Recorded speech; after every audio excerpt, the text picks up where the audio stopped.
So this episode, we're talking about a difficult but very important topic. What happens to your life and your finances when the unthinkable happens and you lose a partner or spouse? Today's story is about love and sudden loss and what happens when someone dies without a will. It's a deeply personal conversation, but it's also an important cautionary tale. That's today on Money and a Good Life. My name's Stephanie Coombs and I'm here with my co-host and the money expert, Ryan Watson. G'day, Ryan. Hi, Steph. How are you? I'm not too bad. Today, we're joined by Lahra Carey. She's an entrepreneur, communication strategist, and media expert. She's also someone who has lived through something no one wants to imagine, the sudden death of her husband, Ben. Ben was a lawyer and a businessman, but even with that background, he died without a legally binding will. This left Lahra and their 3 children facing complex and unexpected financial challenges. Lahra, welcome to the show. Thanks for having me. Well, first of all, let's talk about Ben. What kind of guy was he? The way everyone describes him, larger than life. One of those guys that would walk into a room, booming voice, loud to live with, but also quite quirky. So the guy who wore the loud floral shirts and the checks and just owned himself completely. Super, super smart. Financially savvy. He worked in M&A, he was a deal maker, but he was the guy that everybody sort of liked and wanted to do the deal with and just made friends wherever he went. He'd get in an Uber and he'd be friends with the driver by the time we got to the airport, but he was also always late. And he also... He sounds like my kind of guy. Well, we do a celebration of life for him every year and the people that come, it's increased in the 8 years since he's been gone, with more people still remembering him and telling stories. And I think that's a real testament to someone's life. And particularly for my kids who didn't know him as adults, it's really important to have the whole person. Yeah. And also that's the funny stuff as well. Oh, definitely. I mean, the quirkies, when he hired a tank, an army tank to arrive to our wedding and those sort of stories that haven't disappeared. Well, it's like he truly was, very sorry, different. Steph. Lahra, can we ask a little bit more about the tank? And I've got to say I didn't know about it Okay. until after because on the way from where it was warehoused to the wedding, actually there was some kind of fire that broke out underneath, and so it had to be left in Brighton on the side of the road. And he turned up to the wedding and there was this whole story and it was like, I can't believe you would have upstaged me like that. And then even the story upstaged me. I was like, I'm the bride. That's what he was like. He just, hey, why don't I arrive in an army tank? That's very cool. Now, Ben's death was a tragic accident and it was unexpected. Can you tell us a little bit about his death? Yeah, so he loved paragliding. He loved it so much that he then ended up getting his license. And so he wasn't incredibly experienced, but he had done it enough. It wasn't a worry, not for him, not for me. It was the end of the summer holidays. There was a bit of wind, but not terribly. But it just suddenly this gust of wind blew up and he got dumped on a cliff top. So he was conscious when he fell and then lost consciousness by the time I got there. They were trying to revive him, but his body had shut down. And so my last words to him were, can you just be back by 5 because I've got to get on the road? And he was like, yes. Even when I was called, the friend who called me to say that he'd had an accident, my first thought was, oh, here we go. Now I've got to deal with a hospital. It wasn't even like he was not going to be there. And then it's sort of as conscious thought kind of went, hang on, he might have injuries that will take a while to recover from and which hospital do I have to get to and all the logistics that go through your mind, not I'm going to have to tell my kids an hour from now that their father's gone. I mean, how could you know? It's so random. I've written a book about the whole experience and one of the things, I had to run along the beach to get to the cliff top and the things that go through your mind, I'm running going, I'm really unfit. I can't, I'm not going to make it. And, you sort of imagine that if this was a movie, I'd be flying through the air and there'd be music and whatever. And it's not. It's just hot and I'm tired and I'm not that fit and I've been doing yoga, not running, and going, oh, God, I've got to get there. So that ground zero moment is just I'm just in this moment, not what comes later at all. In the immediate aftermath, obviously, there's unimaginable grief, which is something so shocking and something so awful. But then there is the logistics. And that's what no one talks about. My sister called it bagel face because people turn up to the door with bread products and I'm so sorry, how are you doing? And I think people imagine that you're sitting in a corner kind of, sort of rocking. Yeah, in a darkened room. Yeah. But what they don't know, and this is my first piece of financial advice, and it's always whenever there's particularly a woman who loses a husband, I've got a group of widow friends, we call ourselves the feel-good friends, and we always go, tell her to take as much cash as she can out of the bank. We don't take bread products. We go and get your cash, because no one knows that the primary account holder's account is frozen until probate. And so you can't pay bills if you don't have your own credit card in your own account. No one thinks about those things. No one thinks about all of the things that don't stop the bills, the mortgage payments, all of the things that you need to kind of organise and pay. And having to navigate those as well while you are in, I would say, a mentally compromised state. Like, how can you sort of think clearly when you are also having to contend with terrible grief, the grief of your children as well? So what was it like in the immediate days and weeks after Ben's death? Well, two-speed sort of mindset, I guess. I mean, one of my children just wasn't speaking. And by the way, for that child, we'd ordered our first ever puppy. I've never had a dog that had to be picked up a week after he died. And I was like, I don't think I can do this as well. But if I don't, this child will never smile again. So I need all these logistics and I need to take care of these kids. And then there was the dog. And then someone said, did he have life insurance? And so this was kind of like a week in probably, and found the policy, and it did have an exclusion against paragliding, and I didn't really understand exactly what that meant. So I ring the insurance company and they say, to get access to the actual policy, you're going to have to pay $100 and send us a stat deck. And it was all too much. And I burst into tears and rang the most amazing man, Mark Liebler at Arnold Block Liebler, who was a family friend. And I don't know how to do this. Like, I'm at home. We'd moved into a new house. I had nothing set. I had no scanner. I didn't know. And he just went, I'm sending a car, put all the documents. And so I had help. I don't know what people do when they don't, but I had a man who went, just put the documents into the car and send them. What a friend. He was, between that and a bank manager who was fantastic. So Ben owned his business, but he was the only one that could authorise payments out of the account.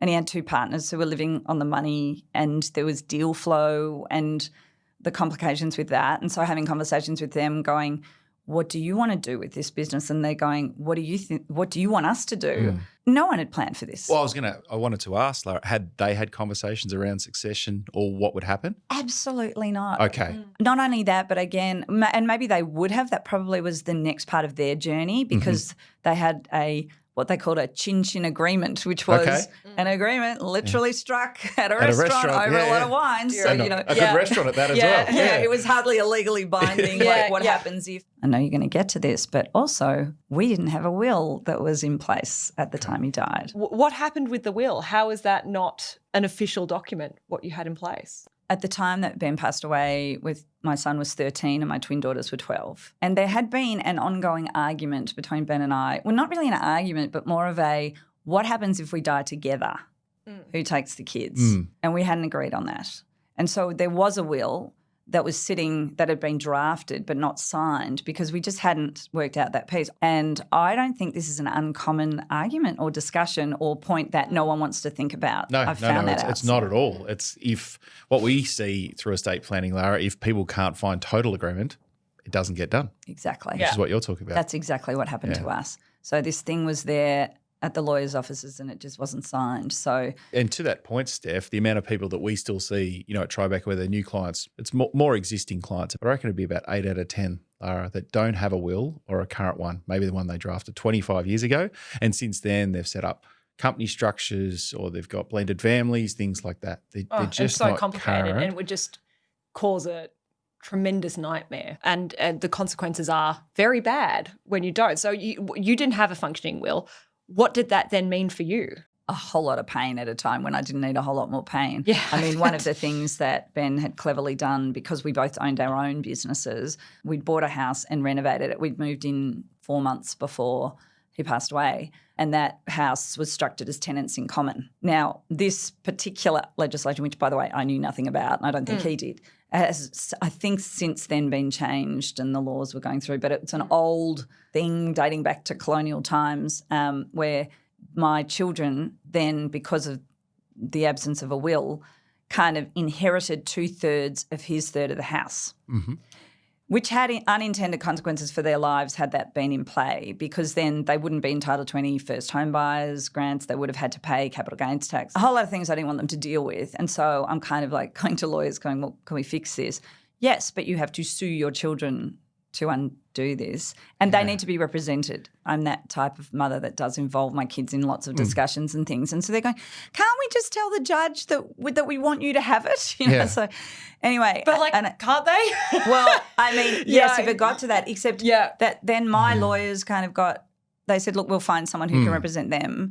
And this guy that I'd never met, who was an idiot because he didn't understand why I was trying to do what I was trying to do, he's kind of negotiating and going, well, there needs to be something in it for them. And I'm like, what, they get everything from me? Steph, like, this is all exactly. done for them. This is literally the last thing you would want to happen once you've been through this significant life event. Yeah. And look, there are people I've met with worse situations, but it was pretty awful. And I remember a low point of it being in the supermarket, and I was in the cereal aisle when I got the call from my lawyer going, look, he says there needs to be something in it for the kids. And I just burst into tears and went, this is for the kids. I'm doing this for the kids. Why doesn't he see that? Why are people doing this? You know, so why are they making what is already hard so much harder? So much harder. That's the big thing where I think, you know, we should repeat the message of this podcast of like, make sure you're set up with someone that you trust, because then I had to find those people. I can read a balance sheet and I'm a company director on boards and I understand, but I'm not your person to decide how investments or taxes should be worked out. He was.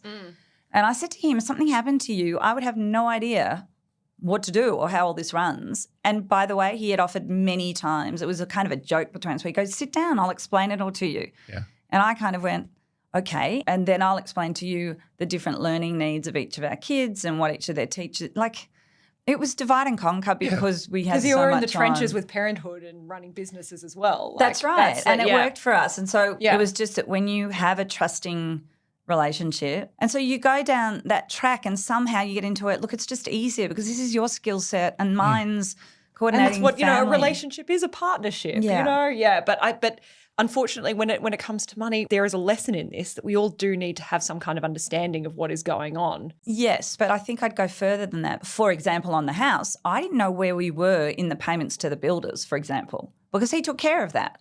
We decided the amount. I knew he wasn't overspending, but, you know, exactly what was left and, you know, wasn't on my radar. You'd agreed to the goals and the strategy, and the tactics were divided.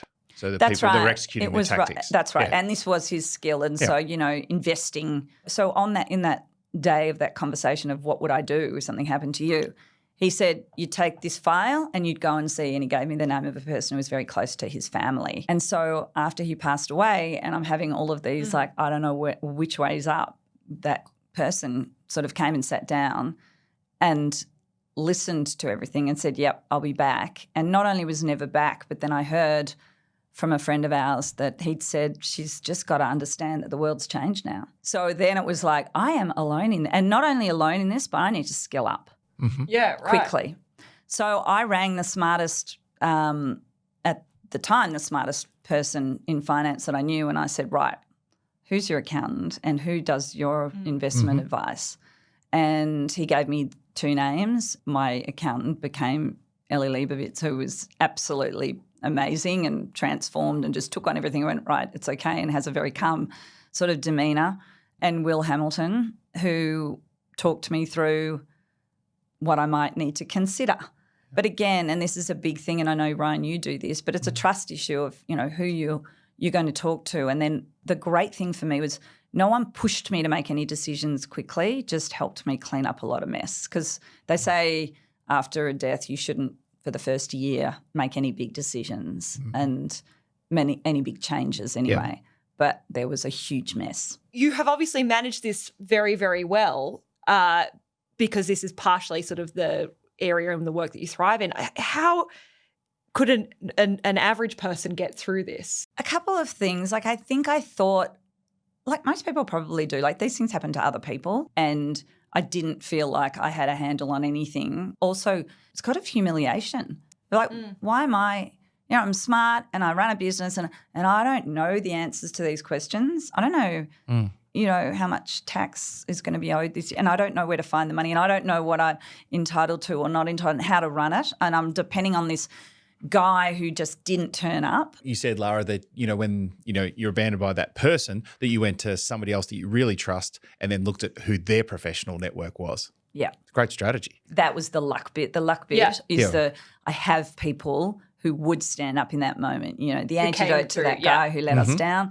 was Mark Liebel, who went, I'm sending a car. Or even that advice of widows passing on to other widows going, get your money out before the bank closes the account, that sort of thing. The whole probate thing, you just don't know this until you go through it. And it's not anything that I can use again, so I pass it on. Was there a turning point where you were feeling like you're out of the trenches? On the financial and the I'm in charge of my life piece, probably took 5 years. At some point, things got better in terms of just the rhythm of life without him, and it is that incremental skilling up. I don't think I was so competent. I think I felt like this couldn't happen to me and I was special. Entitlement's probably the wrong word, but, I think I was a bit of a princess that just thought, I was being looked after. And then it was like, no one's here to do this. You've got to just learn. And so I did.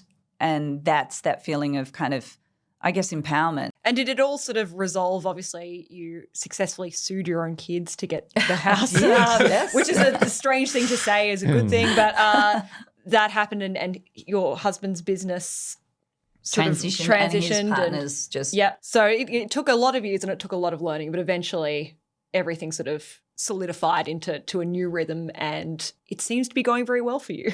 Yeah. I think one of the things that the leadership course taught me, and if I would have articulated it, is I was really interested in, I love sort of, I had been on a board and I really enjoyed being a director and the strategy piece. And, you look back and sort of go, would this have happened if he was still alive? And then, no, because I wouldn't have met that person and then that wouldn't have happened. And then it comes a point where you can't look back down that sort of pipe anymore. If there's anyone who's listening at the moment, what do you want them to take away from this? Like what's the one lesson you wish to impart to people? Well, the things that Ryan would say in a much more boring, kind of manage your finances way. Yeah. Steph hates the boring way. Well, I'm just here as the cautionary tale or the it could have been different. Get a will. Make sure you have a will. Have people that you trust and who can go, okay, now we can move the pieces around and we know you and we know what your stage of life is, And I think with the right people that you trust, you can have ambitions and goals for yourself and you just need someone who's going to back you in that. And who are those people? But also, and this is going to sound so soppy and I'm really not a kumbaya person at all. I'm so aware that we all die, that the precious gift of what I have, it's going to happen. My mum hates me saying this. She's turning 80 and she's like, that's so bleak. I'm like, no, it's not. Because living, knowing that this is not permanent gives you a different kind of lens on your relationships. And I always say, stand in front of Ben's grave. He loved what he did. He loved his work. He loved his family. He loved his friends. But are you doing it the way you want to do life? Yeah. Are you making compromises for tomorrow? You've got now. Not challenge it, but it creates an awareness for you every day. Yeah. Yeah. And it's not that you don't plan for a future. Yeah. Making sure that you're prepared for tomorrow, but really just, kind of set up for today. And I mean, it's not necessarily the life that you thought you would be having, but it's not a bad life. No, it's a good life. Really, really happy. Do I miss him? Absolutely. Would I have him back and have the life back that I had? In a heartbeat. Yeah. But I'm very happy and I'm grateful that I get the days. Lahra, thank you so much for sharing your story. I really do appreciate it. That was beautifully told and you were very generous with us. Thank you. Thank you, Lahra. Thanks. If you got value from this conversation, do make sure you follow Money and a Good Life wherever you're listening now so you don't miss an episode. We'll see you next time.